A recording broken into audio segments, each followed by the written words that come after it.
The contemporary aphorism, "When you stop caring, everything starts to work out," presents itself as a puzzle in the light of Marxist philosophy. This expression, so widespread in the self-help culture of the 21st century, seems to offer an individual solution to structural problems, a perspective that Karl Marx would certainly have identified as symptomatic of the alienation generated by the capitalist system.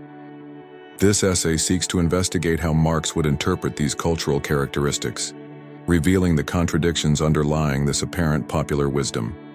For Marx, any analysis of social and ideological characteristics must begin with the material conditions of existence. It is not consciousness that determines life, but life that determines consciousness, he stated in The German Ideology.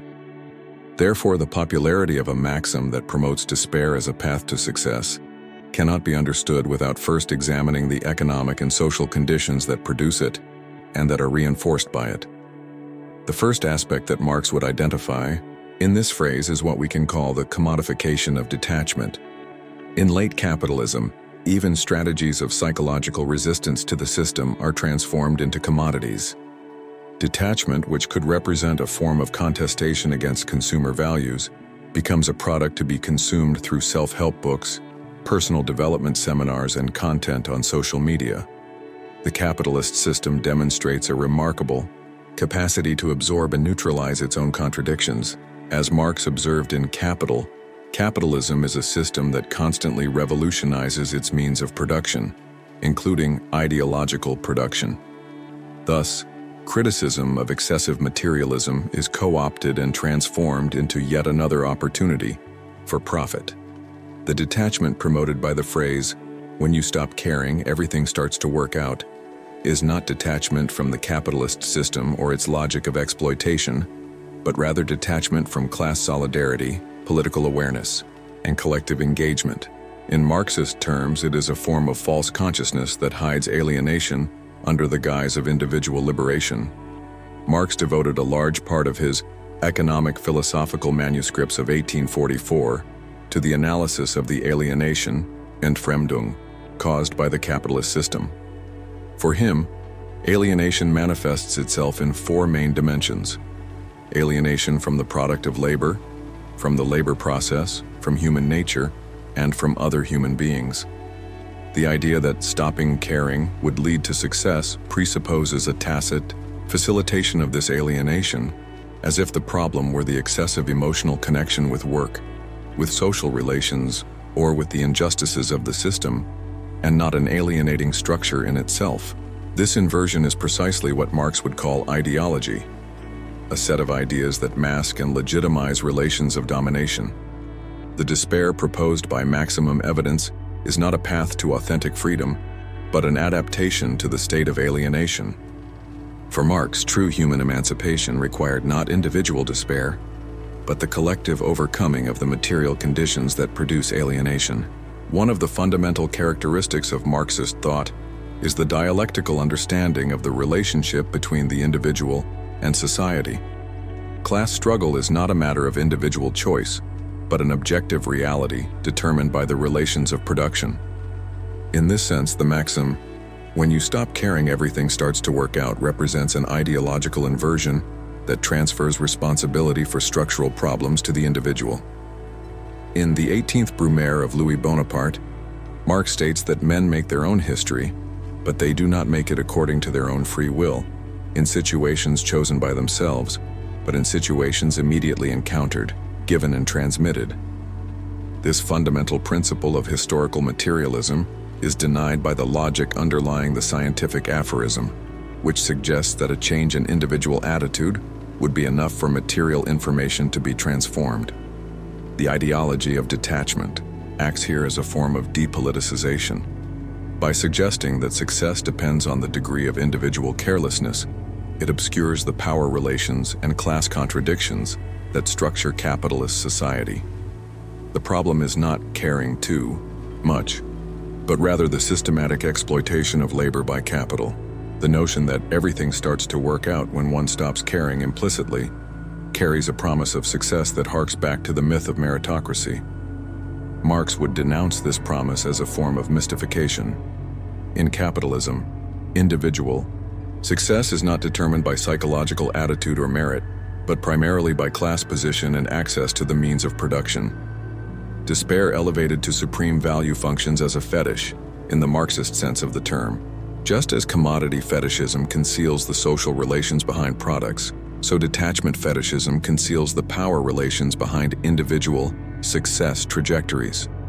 The apparent freedom of the individual who doesn't care is in fact a refined form of ideological subjection. Marx argued that this fetishization of detachment serves the interests of the ruling class because it shifts the focus from the structural contradictions of capitalism to the realm of individual psychology.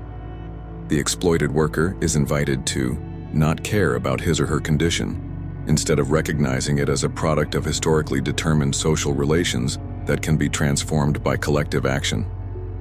In his critique of Hegel's philosophy of right, Marx stated that religion is the opium of the people, referring to the role of religion as an illusory consolation for the suffering caused by the material conditions of existence. In a similar way, the philosophy of detachment functions as an ideological narcotic that anesthetizes critical consciousness and indignation in the face of social injustices. Not caring thus becomes a form of resignation disguised as wisdom. The promise that everything will start to work out when one adopts this stance operates as a fanciful reward that legitimizes political passivity.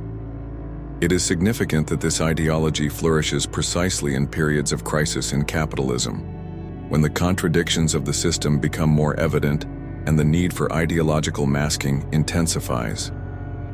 A fundamental difference between the Marxist critique of religion and that which could be made of the philosophy of detachment is that the latter does not promise compensation in the afterlife, but rather in the here and now, through an adaptation to existing psychological conditions.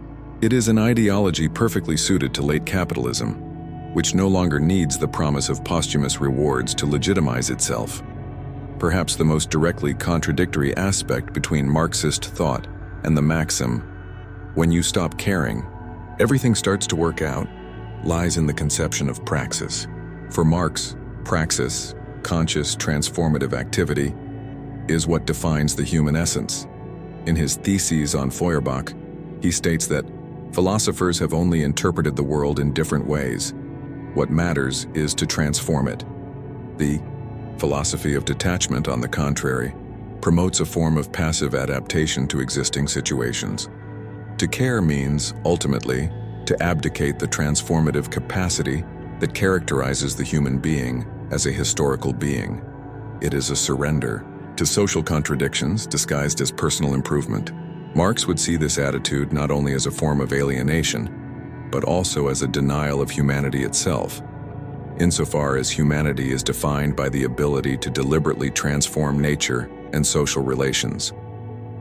True success, from a Marxist perspective, would not come from individual despair, but from conscious collective action to transform the material conditions that generate suffering and alienation.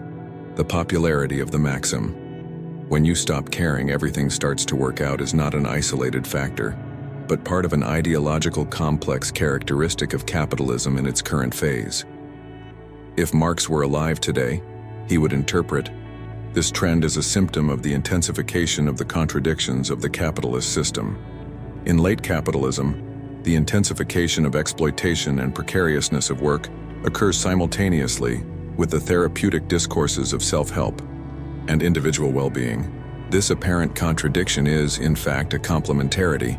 The more unsustainable the material conditions of existence become, the more necessary the ideological mechanisms of psychological collection become. The detachment promoted by this philosophy is not directed towards goods or consumption, which would threaten the functioning of the system, but rather towards the expectations of social transformation and forms of collective solidarity that could challenge the status quo. It is a sophisticated form of conformism that presents itself as personal liberation. A more refined Marxist analysis has revealed that the binary opposition between caring and not caring is itself a false dichotomy.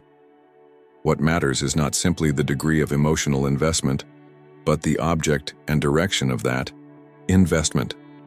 Marx would propose not despair, but a reorientation of caring, from individual to collective concerns, from adaptation to given conditions to the transformation of those conditions, from competition to class solidarity. It is significant that the aphorism applied uses the expression working out as a measure of success. Working out in relation to what? In what terms does something work out in capitalism? For Marx, true success would not be individual adjustment to the existing system, but the collective creation of new forms of social organization based on overcoming exploitation and alienation. If Marx were confronted with the maxim, "When you stop caring, everything starts working out," his answer would probably be, "It's not about stopping caring, but about caring about what really matters." And what really matters from a Marxist perspective is awareness of the material conditions of existence and the class relations that structure them. Class consciousness is not a form of detachment, but, on the contrary, a deep engagement with social reality in its concrete totality. It is the recognition that individual problems are particular manifestations of systemic contradictions, and that overcoming them requires not isolation, but collective articulation. The process of awareness described by Marx involves precisely beginning to care about aspects of reality that were previously made invisible by the dominant ideology. It is the opposite movement to detachment. It is the commitment to the truth of social relations and to the possibility of their transformation. The promise that everything starts to work out when one stops caring suggests a form of negative freedom. Freedom as the absence of worry, as emotional disconnection. Marx, on the other hand, conceived of freedom in positive terms, as the conscious self-determination of human beings within their material conditions of existence. In the third volume of Capital, Marx outlines a conception of freedom as the development of human potentialities as an end in itself. This conception does not imply detachment from material conditions, but rather their transformation through conscious, non-alienated labor. True freedom for Marx would come not from psychological adaptation to conditions of alienation, but from the collective overcoming of these conditions through revolutionary praxis. It is not a question of stopping caring about the world, but of transforming it so that it becomes worthy of our emotional and intellectual investment. A Marxist analysis of the aphorism, "When you stop caring, everything starts to work out," reveals its profoundly ideological character. Far from offering a path to emancipation, this maxim represents a sophisticated form of adaptation to the conditions of alienation produced by capitalism. In contrast to this philosophy of detachment, Marxist thought proposes a philosophy of conscious engagement with the material conditions of existence, with class contradictions, with the possibilities of social transformation. It is not about stopping caring, but about caring differently, directing emotional and intellectual investment towards understanding and transforming social structures due to suffering and alienation. For Marx, everything starts to work out, not when we give up critical capacity, but when we exercise it fully. Not when we isolate ourselves from collective problems, but when we engage in overcoming them. Not when we passively accept the given conditions, but when we actively transform them through revolutionary practice. True wisdom, from a Marxist perspective, does not lie in individual despair, but in collective engagement with social reality, in its contradictory totality. It is only through this engagement that we can glimpse a horizon beyond capitalist alienation, where getting it right is no longer measured by adaptation to the system, but by the realization of human potential in conditions of freedom and self-determination.